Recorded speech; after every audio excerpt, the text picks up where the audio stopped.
I said, okay, yeah, I'm kind of busy right now. I'll get back to you when I'm not so busy. But there's still, again, this was another thing that was always in the back of my mind for a while. I actually ended up having to drop out of school here, like the semester I was supposed to graduate, due to the aforementioned excesses in my lifestyle. I was out of school for about a year and a half, and then I transferred to UIC, University of Illinois Chicago, and it was like February or March of 2006 where they had their Islam Awareness Week there, and there was a table, they were passing out the translation of the Quran. So then, like my mind, flashed back to, that experience that I started off my story. I heard this is the most beautiful piece of literature ever created, according to a non-Muslim. And so I was like, okay, yeah, I always wanted to read this. I took that, and I read it over that summer, along with some other Islamic literature. And it just so happened that as the summer was coming to an end, I found an apartment with a couple other students at UIC. I had just met one of them, was actually a brother from Sudan. He lived in Sudan until he was about 5 years old, and then he lived in Medina from like age 5 to 15. So just you could imagine like all the knowledge that he must have gained living in Medina over the course of 10 years. He saw me reading the Quran, and then he started sharing with me this knowledge that he picked up. He told me like around the beginning of the school year, it was like, I think it was around the end of September that year, that Ramadan is coming up, so I just thought I'd let you know that. So I was like, all right, this is something that is, to different extents, been somewhere in my mind to various degrees over like the past 10 years or so. So I'm gonna do this, I'm gonna fast during Ramadan. He told me about the iftar that they have at school, where they break the fast at the sunset. And I went there, and in retrospect, somebody pointed out to me it was a pretty funny situation according to them. Maybe not at the time, but looking back on it, that a clean-shaven white guy walks into a room full of Muslims and asks, who's in charge here? And then they told me, it was like, man, when we first walked in asking who's in charge here, we thought you were Homeland Security. So, yeah, that does, at least in retrospect, they were able to get a few laughs out of that.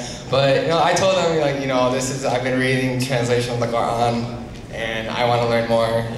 I heard it's Ramadan, I heard you guys are breaking your fast right now. So, I'm just here to get more of an experience of what it's like. A few weeks into the month, I ended up taking Shahada. It was Ramadan, so it was like October of 2006. So that is my journey to Islam. My first introduction to Islam was actually in high school. I've been Muslim for going on 6 years now. And I went to a high school up on the north side. So that was my first time trekking out of the west side, being exposed to people that were not Latino and not African American. So when I first went to high school, first thing my grandparents told me was no boyfriends, no drinking, no partying. And that was just raised by them, and I didn't want to, disrespect them. So in high school comes peer pressure. And here I am, this 14-year-old girl, not knowing what to do with herself. And I actually, in one of my first classes, I met a Muslim girl. Didn't know she was Muslim, actually. I went up to her because she was, she had her scarf on and she had a long dress. And she was Indian. And I was like, so, like, are you an Indian nun? Because I don't know what, you're dressed like a different kind of nun, so what are you? And she just started laughing, and she's like, no, actually, I'm Muslim. And I was like, I have no idea what that is, but okay. And we just started hanging out, and they never talked to me about Islam in any way, shape, or form. Just hanging out with them, I felt really comfortable. I could be myself. I was like, hey, these girls don't drink, they don't have boyfriends, they don't do things that my grandparents would want me to do, and I can be myself. So that's immediately how I just became friends with them. It really wasn't anything based on religion. One day during Ramadan, it was actually Lent, and I remember it was around the same time that Lent was going on as well as Ramadan. So I was fasting for Lent, and fasting in Catholicism, what we do in my house is you eat half of your meal and give something up. So during lunchtime, since the majority of my friends were Muslim, I was like mostly by myself, and I couldn't understand why my friends were so happy to fast during Ramadan. Like here they are, not eating from sunrise to sunset, and this is what they told me. And I was like, I'm here eating half my meal, and I'm going crazy. Like, you guys are just so happy. I don't understand. So while during their break, they go to the library and read Quran. And I do remember being jealous. I remember just thinking like, wow, they're so happy to be fasting during Ramadan, and they're being so spiritually uplifted. Why can't I feel that same way? So I started praying more as a Catholic. I started researching more as a Catholic, and I became more adamant about praying. And one thing I even did was, because in the Bible it says a woman should cover. So, I mean, I wear it now, but I wear it under my scarf. But I used to wrap my hair up, because I was like, oh, you know, if I want to be a good practicing Catholic, I'm going to cover my hair. So I'd wear it up, and I would pray with that. So when my friends would pray the afternoon prayer, I would pray as well, but, you know, as a Catholic.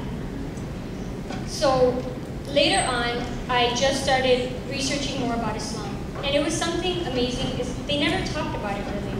I even looked into other Christian denominations. One thing about Catholicism that me personally, and no offense to anyone, was I never could understand the idea of confession. I never liked the fact that, who are you to tell me that I'm forgiven by God? And I always had a problem with the priest at church, because he wouldn't let me take communion if I didn't confess. And so that was just one of my problems. Another thing was the whole Trinity aspect.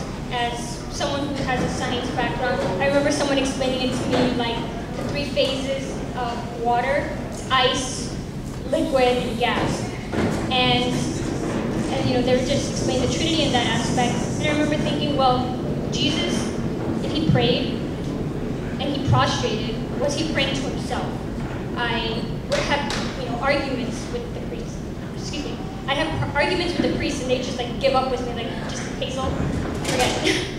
So eventually, I just researched more about Islam. My friends didn't really know I was even researching. I'd ask them questions. I did look into other Christian denominations, and eventually, what happened was my senior year in high school, what I had done was kept praying to God for guidance. Someone who was raised with not a typical childhood. I mean, I went through a lot. I saw a lot for someone who was so young. You know, gangs, violence, my home being shot at. So I remember being little and just praying to God, why do you have to test me so much? Like, what did I do wrong? And as a Muslim, when I started researching more about Islam, it was just amazing just to see the simplicity and believing that there's only one God. And that, well, the beauty of what drew me even more to Islam was that every time you get tested, it's just a blessing from God. So, like I said, like my senior year, I just researched a little bit more, and finally I just decided to take my Shahada, my declaration of faith in April of that year. And my friends were very, very happy. They really had no clue about it, really. I mean, I was always with them, but that was really my journey to Islam.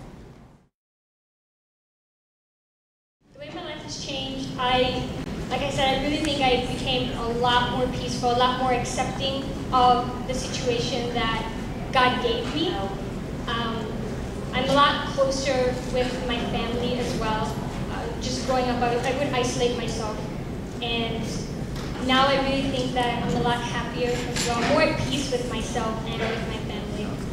And the fact that just praying 5 times a day, it just has that special connection with God that I really felt that I needed.